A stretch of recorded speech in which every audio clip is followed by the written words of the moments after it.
So recovery has become $1 million industry. Today, we're going to be breaking down what high quality evidence really has to say about these recovery methods. Everybody claims that their method is a secret, especially influencers who get paid to promote specific spots. I'm going to be doing a tour of Sweat House and Reset by Therabody today. And we'll be going over actual facts of whether these work or not and whether they're worth the money. Down below what your guys' go-to for recovery is. So I'm going to start with the mid intensity, and if you want I can increase it, okay? So this cupping is going to have vibration, suction, and the heat. Okay. Cupping is one of the oldest recovery methods still used today. The theory is that suction increases local blood flow and temporarily reduces muscle tightness or pain. An umbrella review on cupping therapy found it to help reduce musculoskeletal pain, but the overall quality of the evidence was relatively low.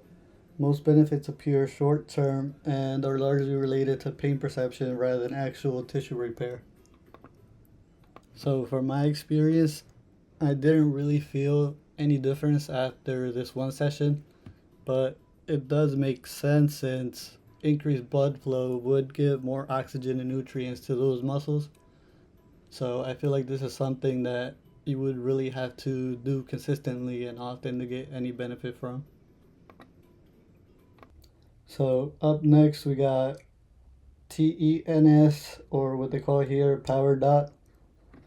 These are units designed primarily for pain modulation. They stimulate nerves through electrical impulses, which can temporarily reduce pain signals.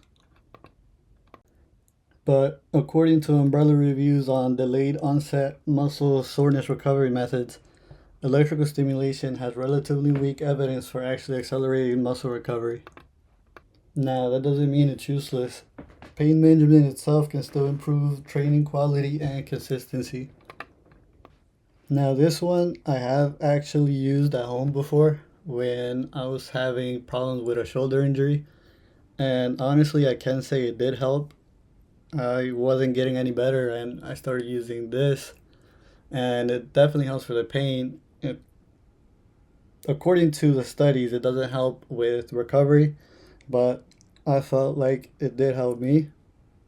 I don't know if it's just because I wasn't feeling the pain and eventually got better, but I will say I definitely still continue to use this.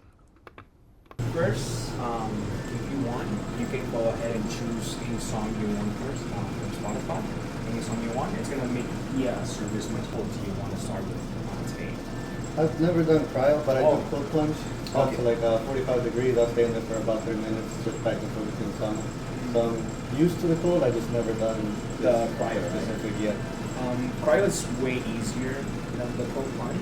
Okay. You do it often, the cold plunges? Yeah, I do it pretty often. I mean, you can start with intermediate pro, basically, because cold plunges are way harder than cryo, in my opinion. So, Okay. I mean, if you want, you can start with intermediate, or you can go ahead and do the pro. Starting. What do you think about the extreme? The extreme? I mean, if you want, you can also do extreme. Actually, I think you should be able to do the extreme if you want to do it. Okay, yeah, let's Try it. And good luck.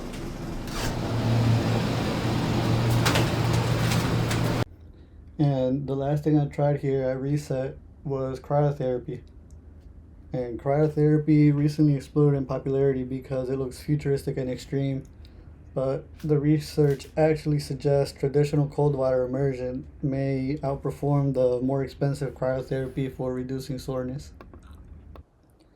Although cryotherapy did show some short-term improvements in explosive performance measures like jump recovery, but overall the differences weren't dramatic. So my take on this from personal experience is that cryo is a lot easier to withstand than cold plunge. Like I did the extreme cryo, which is I believe like negative 30 degrees, and it was a lot easier than the cold plunge at 45 degrees. And so the effects right after felt similar. Like you do get a little bit of a dopamine rush. You feel more alert, more awake. kind of in a way more you want to be more productive. So that's similar as far as the recovery goes. I tried the cryo after just a regular workout, and I have done cold plunge after a long run, and the cold plunge for sure worked with that. So I can't really compare the soreness aspect of it, but as far as how you feel afterwards, it does feel similar. Okay, so now on to cold plunges. Cold plunges are probably the most research recovery tool right now. A 2026 meta-analysis found that cold water immersion significantly reduced delayed muscle onset soreness.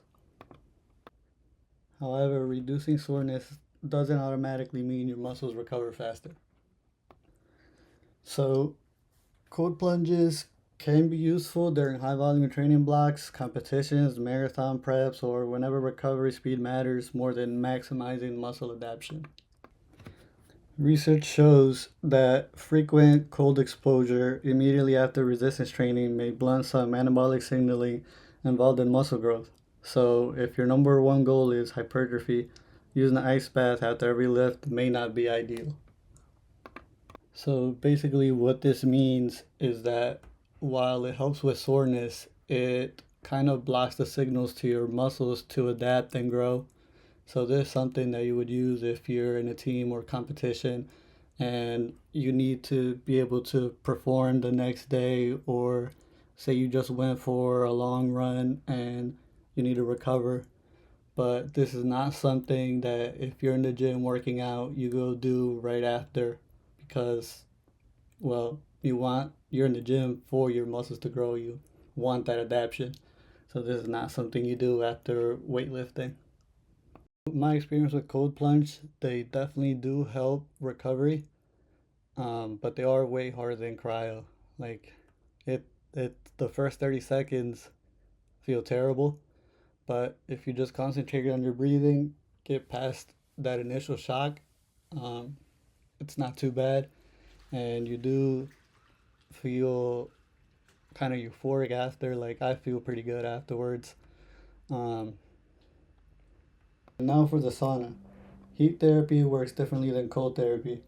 Instead of suppressing inflammation, sauna increases circulation, raises core temperature, and creates cardiovascular stress similar to light aerobic exercises.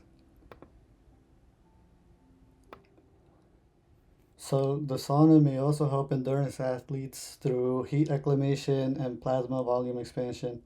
That's the one reason endurance athletes often incorporate sauna protocols into marathon or conditioning prep. However, the sun is still a stressor, so if you're already dehydrated, exhausted, or overheated from training, adding more heat stress can actually make you recover worse.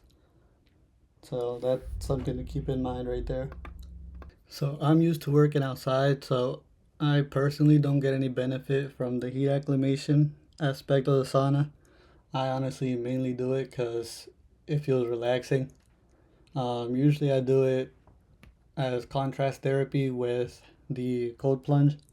But yeah, that's basically the only thing I go to the sauna for, just because it's a little bit relaxing.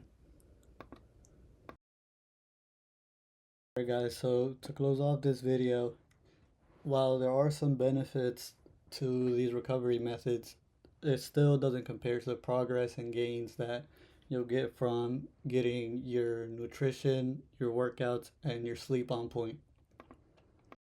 Not to mention, going to the studios consistently gets expensive.